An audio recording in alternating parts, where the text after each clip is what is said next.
Once you download the Power BI desktop, it is time to explore the user interface. On top here, we have when you want to open an existing report, saving a report, save as, where you can share, a shareable link, get data, import, export, and publish. You can start from a blank report or start from existing reports that I have here. You can also go to the interface where we have the home tab. The home tab. So this is the landing page for Power BI where we have various areas. So we'll start by exploring the components where we have the report view. What you are seeing here is the report view. There's the data view where your data will come to. There's the model view.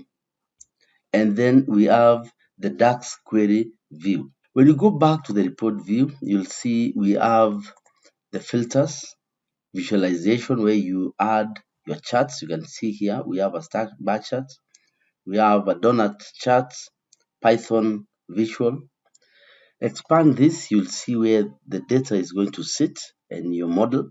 To get data, you can get data from various sources, Excel workbook, Power BI semantic models. You can get data from SQL.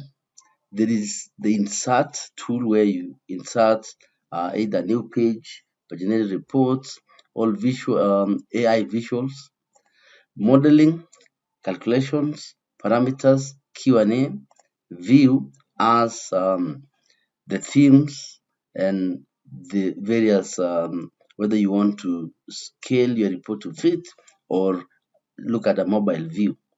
Optimize is helps you to optimize your Power BI reports, the queries, the report, review, and applying slicers.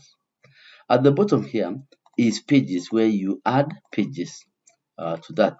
And once you prepare your visuals, this when you add a visual like this, for example, you want this visual and add all the numbers, this button here called publish is going to activate where you'll publish your data to the Power BI service.